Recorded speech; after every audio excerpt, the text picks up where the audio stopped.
Page number 29 वर बघा, एक सरप्राइजिंग फॅक्ट दिलेली आहे regarding the male reproductive system. याच्यामध्ये बघा, length of each epididymis is near about 6 metre. ठीक आहे.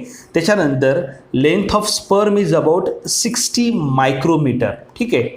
आणि such a small sperm has cross the distance approximately 6.5 metre while passing out male reproductive system. ठीक आहे. आणि सगळ्यात शेवटची जी फॅक्ट आहे ती sperm needs large amount of energy for this purpose आहे ना. आणि म्हणून फ्रुक्टोज हा त्या सीमेनमध्ये त्या ठिकाणी मोस्टली प्रेझेंट असतो. Okay. Now that is a surprising fact regarding the male reproductive system. विद्यार्थी मित्रांनो, आता आपल्याला फिमेल रिप्रोडक्टिव्ह सिस्टीमविषयी माहिती बघायची. ठीक आहे. तर या ठिकाणी फिमेल रिप्रोडक्टिव्ह सिस्टीम आहे आणि आपल्याला याच्या पार्टविषयी आता डिटेलमध्ये माहिती बघायची. फिमेल रिप्रोडक्टिव्ह सिस्टीमचे जेवढे काही ऑर्गन्स आहेत हे सगळे ऑर्गन्स ॲब्डॉमिनल कॅव्हिटीमध्ये प्रेझेंट असतात. ठीक आहे. Now all the organs of the female reproductive system they are present in the abdominal cavity. ठीक आहे. आणि हे ऑर्गन्स मग कोणकोणते आहेत? त्याच्यामध्ये pair of ovaries, pair of oviduct, single uterus आणि वजायना. ठीक आहे. हे सगळे जे ऑर्गन्स आहेत हे कुठं प्रेझेंट आहेत? त्या ठिकाणी ॲब्डॉमिनल कॅव्हिटीमध्ये. ठीक आहे. आता या प्रत्येक ऑर्गनचं त्या ठिकाणी वेगवेगळं फंक्शन पण आहे. जसं की हा जो ओव्हरी आहे हा त्या ठिकाणी प्रायमरी सेक्स ऑर्गन आहे. Primary sex organ of reproductive system of female. ठीक आहे.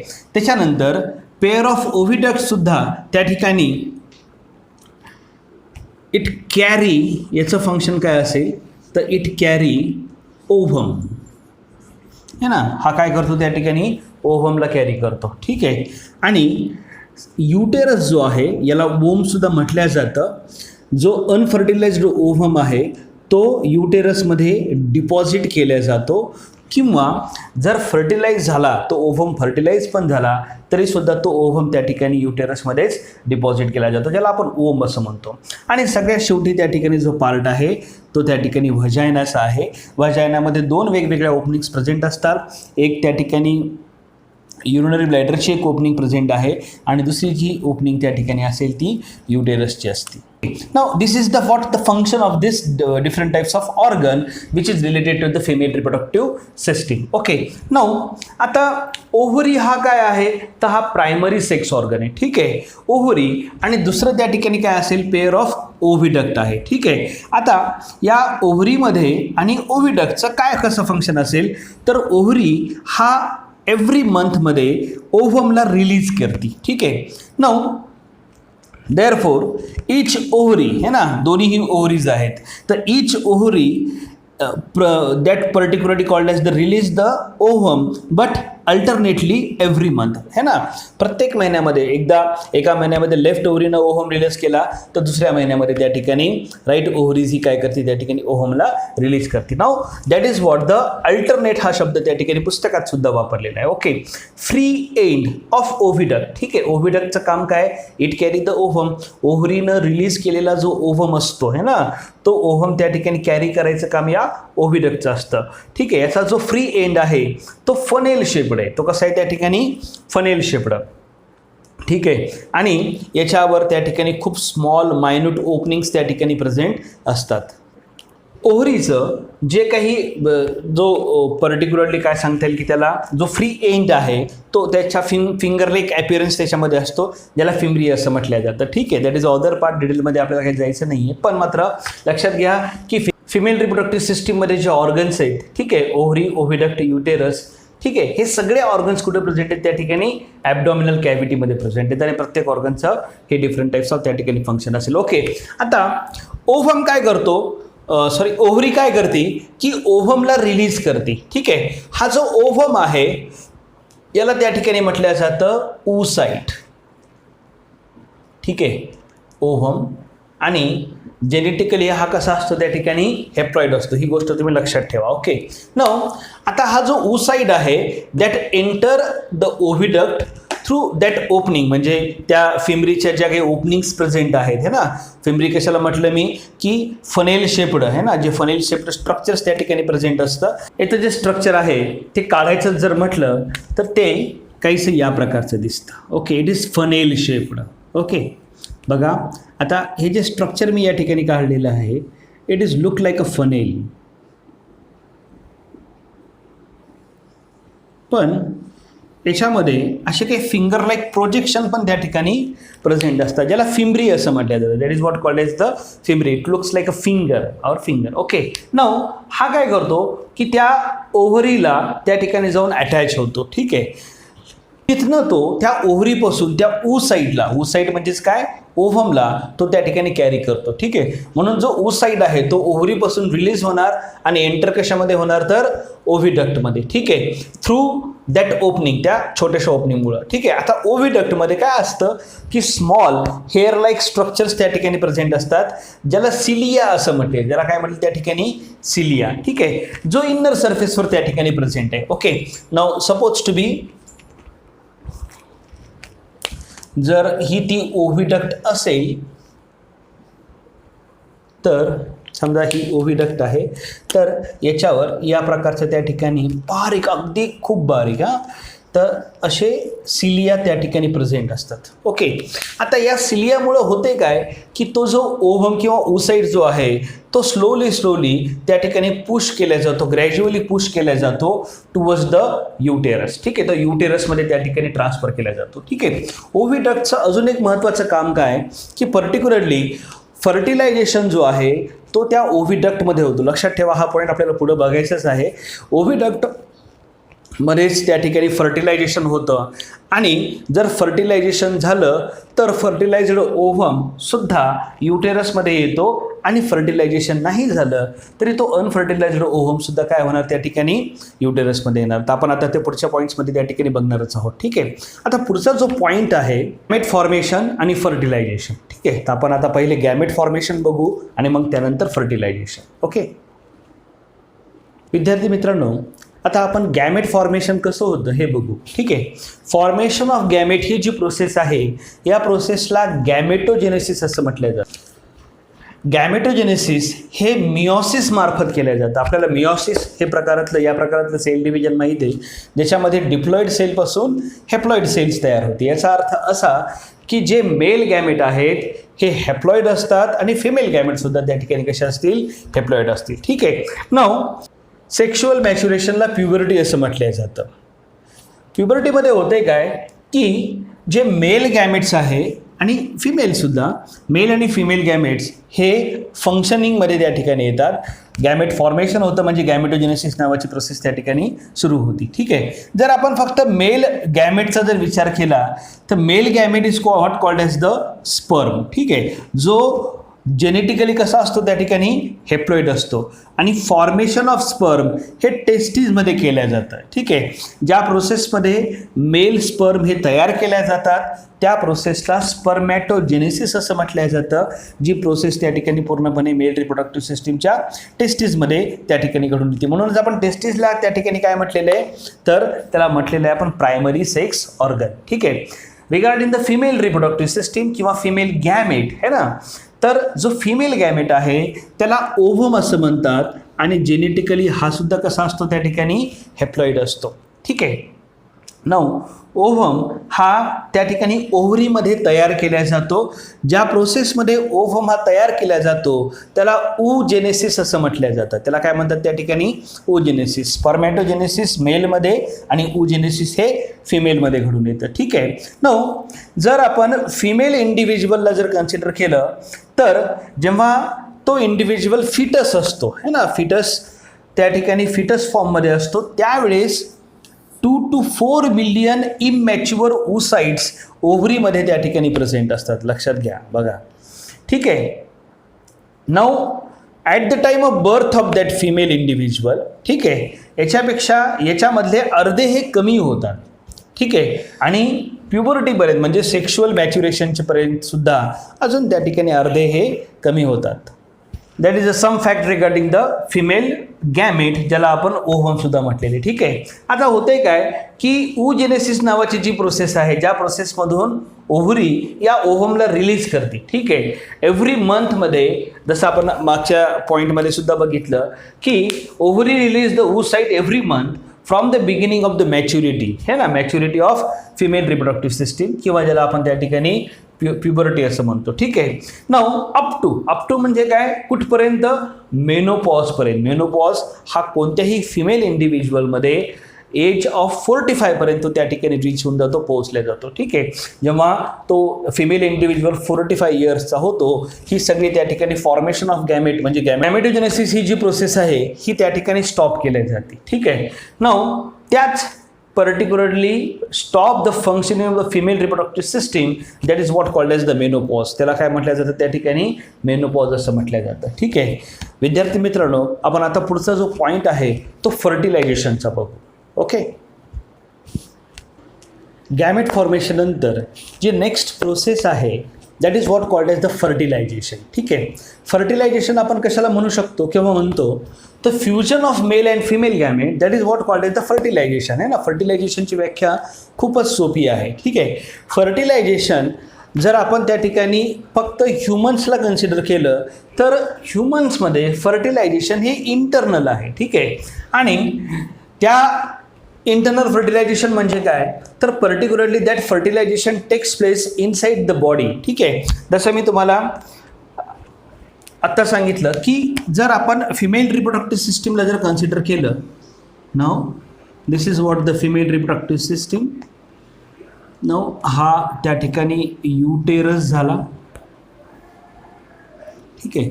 This part is called as the vagina. हे ते फिंगर लाईक प्रोजेक्शन झालं आणि या ठिकाणी आहे ती हा ओव्हरी. ओके. आता तो तिकडचा पार्ट मी या ठिकाणी काढत नाही. No this region is what called as the oviduct. हा जो रिजन आहे हा काय त्या ठिकाणी ओव्हिडक्ट आहे. ठीक आहे. आता होतंय काय की जेव्हा फर्टिलायझेशन होतं, म्हणजे फर्टिलायझेशन म्हणजे काय, fusion of male and female gamete. ठीक आहे. Now during the particularly called as the sexual maturity, ही जी प्रत्येक ओव्हरी आहे है ना, ही ओव्हरी काय शिकलो आपण की ही ओव्हरी अल्टरनेट मंथमध्ये त्या ठिकाणी ओव्हमला रिलीज करते. ठीक आहे. Now suppose to be this is the ovum. हा काय असेल त्या ठिकाणी, तो ओव्हम असेल. ठीक आहे. काय कंडिशन्स मी सांगितल्या होत्या की जर फर्टिलायझेशन किंवा म्हणजे फर्टिलायझेशन झालं किंवा फर्टिलायझेशन नाही झालं. ठीक आहे. या दोन गोष्टीवर डिपेंड करतं. पण मात्र हा जो ओव्हम आहे हा ओव्हम या पर्टिक्युलरली युटेरसमध्ये त्या ठिकाणी ट्रान्सफर केला जातो. ठीक आहे.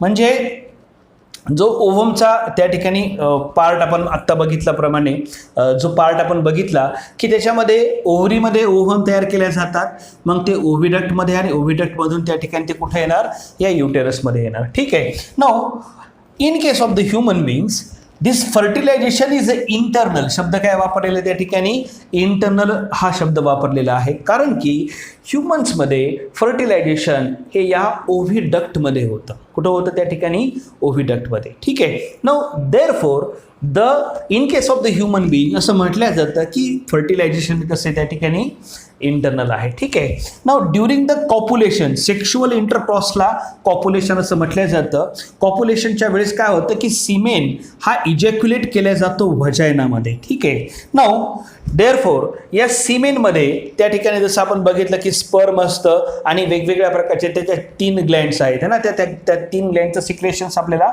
या सिमेन्समध्ये पाहायला भेटतं. ओके. होतंय काय की हा जो सिमेन आहे हा व्हजायनामध्ये डिस्चार्ज केला जातो during the sexual intercross and after that the sperm है ना, या सिमेनमध्ये असणारे जे स्पर्म आहेत हे कुठे जातात त्या ठिकाणी, या युटेरसमध्ये जातात. ठीक आहे. नाउ सपोज टू बी या ठिकाणी तो स्पर्म आला असेल. Okay. Now suppose to be there is the sperm.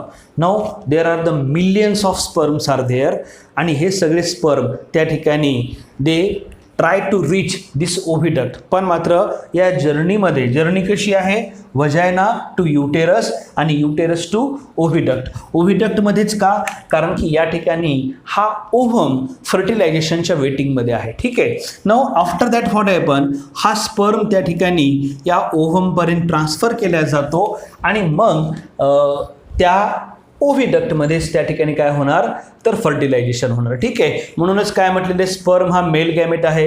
The fusion of male and female gamete that is what called as the ovum. हा त्या ठिकाणी फिमेल गॅमेट आहे. The fusion of male and female gamete is called as what, the fertilisation. ठीक आहे. वजायना, uterus, ओव्हिडक्ट आणि ओव्हिडक्टमध्ये आल्यानंतर त्या ठिकाणी काय होणार की ओव्हम त्या ठिकाणी होणार. ओके. ओव्हम हा फर्टिलाइज होणार. ओके. आता फिमेल रिप्रोडक्टिव्ह सिस्टीमच्या बाबतीमध्ये त्या ठिकाणी जसं आपण अगोदर पण ही टर्म बघितली होती, what was that, the menopause. Near about at the time of the foetus, जेव्हा तो इंडिव्हिज्युअल फिटस असतो, छोटासा बेबी असतो, that is present in the mother's womb. Now that is what called the foetus. त्यावेळेस near about 2 to 4 millions त्या ठिकाणी ovum हे present असतात. पण जसं जसं तो पर्सन मॅच्युअर होतो तसे तसे ते जे ओव्हम आहेत, अनफर्टिलाइज्ड ओव्हम, हे त्या ठिकाणी डिजनरेट होतात, नष्ट होतात. ठीक आहे. जर आपण start off particularly called as the menstrual cycle, हा आपण पॉईंट आता नेक्स्ट घेणारच आहोत. The start of the menstrual cycle that is what called as the menarche आणि the stopping of the particularly called as the menstrual cycle किंवा stopping of the reproductive system of the female particularly individual, that is what called as the menopause. ठीक आहे. हा जो मधला जो काही period असतो याला फर्टिलिटी पिरियड असं म्हटलं जातं आणि या पिरियडमध्ये नियर अबाउट 400 oocytes हे त्या ठिकाणी इन्व्हॉल्व असतात. ठीक आहे. जे सेक्शुअल मॅच्युरेशनचा जो त्या ठिकाणी पिरियड आहे किंवा ज्याला आपण फर्टाईल पिरियड असं म्हणतो, हा जवळपास त्या ठिकाणी ॲट द एज ऑफ 45 पर्यंत त्या ठिकाणी तो आपल्याला फिमेल इंडिव्हिज्युअलमध्ये त्या ठिकाणी पाहायला भेटतो. ठीक आहे. Now this is what about the fertilisation. ठीक आहे. विद्यार्थी मित्रांनो, आता पुढचा जो आपल्याला पॉईंट बघायचा आहे तो डेव्हलपमेंट ऑफ बर्थचा आहे. ठीक आहे. म्हणजे फर्टिलायझेशन झाल्यानंतर है ना, जेव्हा फर्टिलायझेशन होतं त्यावेळेस हा फर्टिलाइज्ड एग जो आहे, आता मी याला त्या ठिकाणी फर्टिलाइज्ड कसं दाखवतो, हा ओव्हम असेल तर आता हा काय झाला त्या ठिकाणी फर्टिलाइज झाला. ठीक आहे. आता हा फर्टिलाइज झालेला ओव्हम जो आहे, हा ओव्हम या युटेरसमध्ये त्या ठिकाणी ट्रान्सफर केला जातो. ठीक आहे. आणि तिथं मायटोसिस प्रकारातलं सेल डिव्हिजन होतं. म्हणजे या एका, आता ही सेल डिप्लॉइड सेल झाली. डिप्लॉइड कशी, कारण की या ठिकाणी बघा हा ग्रीन कलरचा जो पार्ट बी दाखवला आहे हा आहे मेल स्पर्मचा आणि हा ब्लॅक कलरचा जो पार्ट दाखवलेला आहे तो आहे फिमेल ओव्हमचा. तर हे मेल स्पर्म आणि फिमेल ओव्हम, जसं मी तुम्हाला अगोदर पण सांगितलं की ते हेप्लॉइड असतात आणि जेव्हा ते फ्यूज होतात तेव्हा त्यांच्यापासून त्या ठिकाणी डिप्लॉइड सेल ही तयार होती. ठीक आहे. आता ही जी डिप्लॉइड सेल आहे ही कुठं आली, त्या मदरच्या युटेरसमध्ये आली किंवा ओम ज्याला म्हणतो आपण. आणि इथून पुढं डेव्हलपमेंट ऑफ दॅट फिटस ही सुरू होती. आता हा फिटस झाला. ठीक आहे. जसं जसं याच्यामध्ये सेल डिव्हिजन होणार, एका सेलपासून 2 सेल, 2 पासून 4, 4 पासून 8, 8 पासून 16 आणि असं 64 सेलपर्यंत जातं. त्याला त्या ठिकाणी आपण एम्ब्रिओ किंवा प्रो एम्ब्रिओ म्हणतो. आणि मग हा त्या ठिकाणी काय होतो, हा डेव्हलप व्हायला सुरू होऊन जातं. ठीक आहे. Now that is what the process of the development. म्हणजे डेव्हलपमेंटपासून बर्थपर्यंतचा एक पॉईंट आता आपल्याला या ठिकाणी बघायचा आहे. मायटोसिसमध्ये काय होतं की हा जो फर्टिलाइज्ड ओव्हम जो आहे हा हळूहळू ग्रो व्हायला त्या ठिकाणी सुरुवात होतं. तुम्ही पुस्तकामधलं पेज नंबर 30 बघा. त्या पेजवर त्या ठिकाणी त्या एम्ब्रिओची त्या ठिकाणी ग्रोथ दाखवलेली आहे ना, त्या वीकमध्ये दाखवलेली बघा. 4 वीक्सपासून 36 वीकपर्यंतचा त्या ठिकाणी तो पिरियड आहे. ठीक आहे. जर आपण डेजमध्ये जर कन्सिडर केलं तर नियर अबाउट 280 डेज म्हणजे 280 दिवस त्या ठिकाणी या पर्टिक्युलरली एका सेलपासून फुल फॉर्म बेबीला त्या ठिकाणी तयार होण्यासाठी 280 दिवसाचा वेळ लागतो. आणि या ग्रोथ पिरियडमध्ये तो जो काही फर्टिलाइज्ड ओव्हम आहे हा ओव्हम या मदरच्या युटेरसला त्या ठिकाणी जाऊन अटॅच होतो. ठीक आहे. Now this is what called as the implantation. या प्रोसेसला त्या ठिकाणी काय म्हणतात, इम्प्लांटेशन असं म्हणतात. ठीक आहे.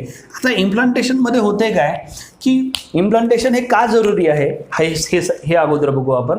कारण की हा जो ओव्हम असतो, हा ओव्हम त्या ठिकाणी युटेरस किंवा या मदरकडनं या इम्प्लांटेशन्स मी कशाला म्हटलेलं आहे की the attachment of this ovum to the wall of the uterus of the mother, हे ना, त्याला इम्प्लांटेशन असं म्हटलेलं आहे. इम्प्लांटेशन्समध्ये काय होतं, हा जो एम्ब्रिओ आहे, डेव्हलपिंग एम्ब्रिओ, तो मदरच्या युटेरसपासून त्या ठिकाणी नरिशमेंटला ॲब्झॉर्ब करतो. ठीक आहे. आणि जशी जशी तो नरिशमेंट ॲब्झॉर्ब करतो तसं तसं याच्यामध्ये सतत सेल डिव्हिजन होतं. आणि तो जो काही पुस्तकातला त्यांनी जो ग्रोथ डायग्राम त्यांनी दाखवलेला एक छोटासा बेबी आणि त्याची ग्रोथ दाखवलेली बघा 4th वीकपासून 36 वीकपर्यंत. ठीक आहे.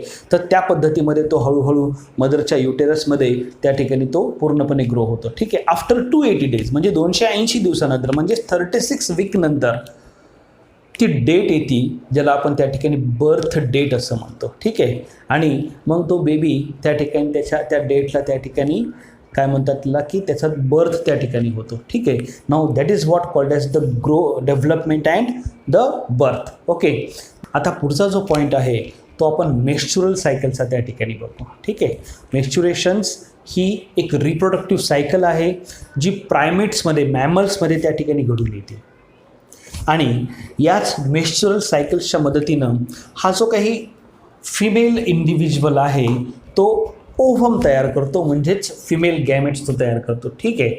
ही जी काही रिप्रोडक्टिव्ह सायकल आहे तिचा पॅटर्न कसा आहे आता आपल्याला त्या ठिकाणी डिस्कस करायचं आहे. Menstrual cycle he 28 to 30 days नंतर ही रिपीट केली जाते. ठीक आहे. During the menstrual cycle what happen, काय काय बदल होतो.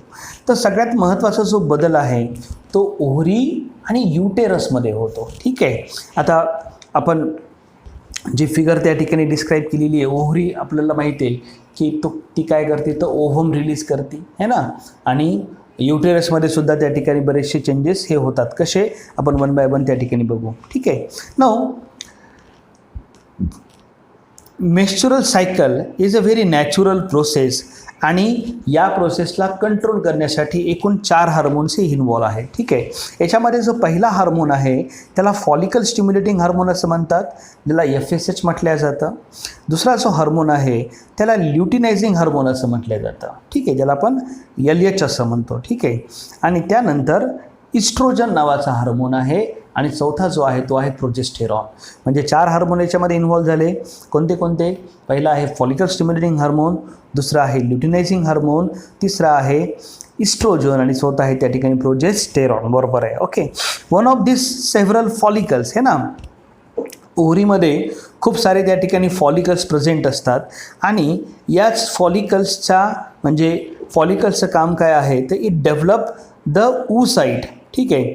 Under the influence of the hormone called as the follicle stimulating hormone. ठीक आहे. फॉलिकल स्टिम्युलेटिंग हार्मोन जो आहे हा त्या ठिकाणी त्या oocyteच्या डेव्हलपमेंटमध्ये त्या ठिकाणी मदत करतो किंवा फॉलिकल्सला तो इनिशिएट करतो टू फॉर्म द oocyte. ठीक आहे.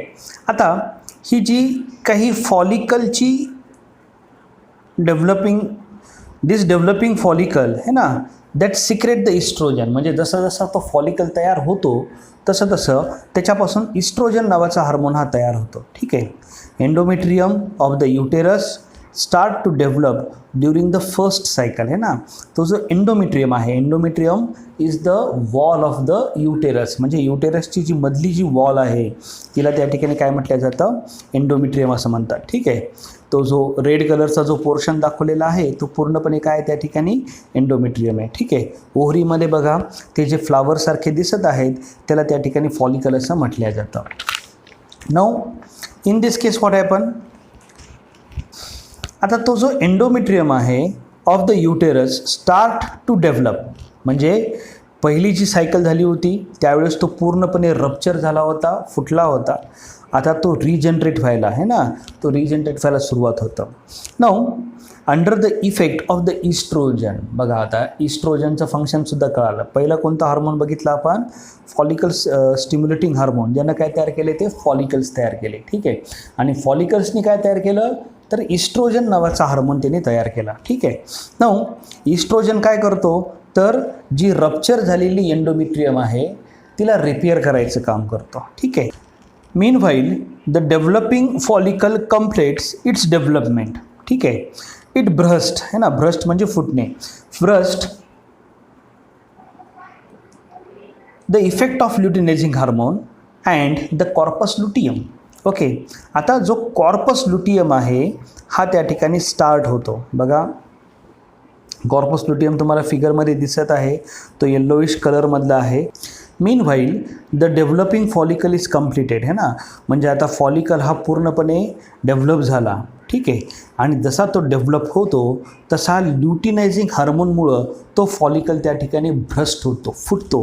फुटल्यानंतर त्याच्यामधला जो ओव्हम आहे हा रिलीज केला जातो. ओव्हम किंवा याला आपण oocyteसुद्धा म्हटलेलं आहे. ठीक आहे. आता तो जो ही जी पूर्ण प्रोसेस आहे त्या प्रोसेसला ओव्हॅल्युएशन असं म्हणतात. ठीक आहे. आता ते जे उरलेले भ्रष्ट झालेले जे फॉलिकल्स आहेत ते हळूहळू व्हाईट कलरमध्ये त्या ठिकाणी कन्व्हर्ट होतात आणि त्यालाच त्या ठिकाणी कॉर्पस अल्बिकन्स असं म्हटलेलं आहे. ठीक आहे.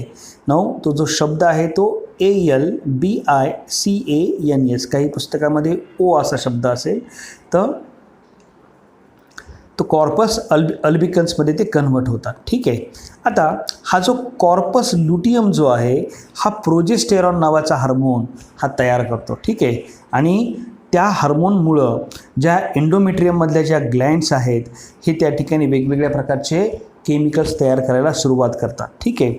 आणि एंडोमेट्रियम हा त्या इम्प्लांटेशन ऑफ एम्ब्रिओसाठी तुम्हाला दाखवलं होतं बघा, तो जो एम्ब्रिओ आहे त्याच्या इम्प्लांटेशनसाठी तो रेडी केला जातो. म्हणून प्रोजेस्टेरॉन जो हार्मोन आहे त्या हार्मोनला त्या ठिकाणी प्रेग्नन्सी हार्मोनसुद्धा म्हटलं जातं, कारण की प्रोजेस्टेरॉनच्या इम्पॅक्टमुळंच जी काही मेन्स्ट्रुअल सायकल आहे ती पूर्णपणे त्या ठिकाणी स्टॉप केल्या जाते. ठीक आहे. पण जर फर्टिलायझेशन झालं नाही, if oocyte is not fertilised within 24 hours, म्हणजे बघा त्या ओव्हमपासून ओव्हरीपासून ओव्हम हा रिलीज केला जातो, ओव्हिडक्टमध्ये येतो आणि ओव्हिडक्टमध्येच फर्टिलायझेशन होतं. पण 24 तासामध्ये जर फर्टिलायझेशन झालं नाही, ठीक आहे, कॉर्पस लुटियम हा इनॲक्टिव्ह होतो आणि तो कॉर्पस अल्बिकन्समध्ये त्या ठिकाणी काय होतो तो कन्व्हर्ट होतो. ठीक आहे. आणि याच्यामुळं इस्ट्रोजन आणि प्रोजेस्टेरॉन हे पूर्णपणे स्टॉप केल्या जातात. बघा इस्ट्रोजन आणि प्रोजेस्टेरॉनची जी ॲक्टिव्हिटी आहे ती पूर्णपणे काय होते त्या ठिकाणी स्टॉप होते. आणि बिकॉज ऑफ दॅट त्याच्यामुळं होते काय की एंडोमेट्रियम हा पुन्हा रप्चर व्हायला किंवा डिजनरेट व्हायला सुरुवात होतं. म्हणजे एंडोमेट्रियम म्हणजे the wall of uterus, inner wall of uterus, युटेरसच्या मधली जी वॉल आहे ती वॉल त्या ठिकाणी हळूहळू काय होती की भ्रष्ट व्हायला सुरुवात होती किंवा ती डिजनरेट व्हायला सुरुवात होती. ठीक आहे. आता ते जे काही डिजनरेशन्स होतं है ना, त्याच्यामध्ये असणाऱ्या काही ब्लड व्हेसल्ससुद्धा त्या ठिकाणी रप्चर होतात आणि हे सगळं अनफर्टिलाइज्ड ओव्हम किंवा अनफर्टिलाइज्ड ओव्हम बरोबर हे सगळं त्या युटेरसमधून वजायनामधून त्या ठिकाणी रिलीज केल्या जातं. ठीक आहे. This is accompanied with the continuous bleeding. ठीक आहे. आणि त्यालाच त्या ठिकाणी मेस्च्युरेशन असं म्हणतात. ती जी ब्लिडिंग आहे त्या ब्लिडिंगलाच त्या ठिकाणी काय म्हटलं जातं मेस्च्युरेशन. आणि जवळपास या ब्लिडिंगचा जो ड्युरेशन आहे तो 5 दिवसापर्यंत त्या ठिकाणी कन्सिडर केला जातो. Okay. Unless the oocyte is fertilised. पण जर फर्टिलायझेशन झालं तर एम्ब्रिओ हा त्या युटेरसमध्ये इम्प्लांट केला जातो. This process of repeated in every month, म्हणजे फर्टिलायझेशन किंवा जे अनफर्टिलाइज्ड ओव्हम आहे जर फर्टिलायझेशन झालं नाही तर ही प्रोसेस त्या ठिकाणी परत रिपीट केली जाते, प्रत्येक महिन्यामध्ये रिपीट केली जाते. आणि जेव्हा इम्प्लांटेशन होतं म्हणजेच फर्टिलायझेशन होतं, जेव्हा फर्टिलायझेशन होतं त्यावेळेस मात्र त्या ठिकाणी ही प्रोसेस पूर्णपणे स्टॉप केली जाते. कोणती? फॉर्मेशन ऑफ oocyteची. ठीक आहे. Now there is a temporary stop of this cycle, menstrual cycle. ठीक आहे. नाऊ टिल द पार्च्युरेशन है ना, पार्च्युरेशन हा जो शब्द आहे त्याला त्या ठिकाणी बर्थ ऑफ बेबी असं म्हटलं जातं. म्हणजे ज्या प्रोसेसमधून बेबीचा बर्थ होतो त्या प्रोसेसला त्या ठिकाणी काय म्हणायचं, पार्च्युरेशन म्हणायचं. After that the breast feeding is there. ठीक आहे, म्हणजे एकदा तो बेबी त्या ठिकाणी त्याचा बर्थ झाला तर त्या बेबीला त्या ठिकाणी फिडिंग म्हणजे अन्न मिळण्यासाठी तो पूर्णपणे त्याच्या आईवरच तो डिपेंड करतो आणि तो ब्रेस्ट फिडिंगच्या माध्यमातून त्या ठिकाणी तो ग्रो व्हायला तो सुरुवात होतो. ठीक आहे, process and the woman experience severe pain है ना ड्यूरिंग दिस पिरियड है ना. Severe weakness is felt due to the heavy bleeding. There is higher possibility of infection during this overall period. आणि म्हणूनच due to all such reason there is need to rest along the special personal hygiene. म्हणजे during the menstrual cycle जी personal hygiene आहे ती त्या ठिकाणी maintain करणं फार गरजेचं आहे. विद्यार्थी मित्रांनो, याच्या पुढचा जो टॉपिक आहे तो आपल्याला डिस्कस करायचा आहे रिप्रोडक्शन अँड मॉडर्न टेक्नॉलॉजी.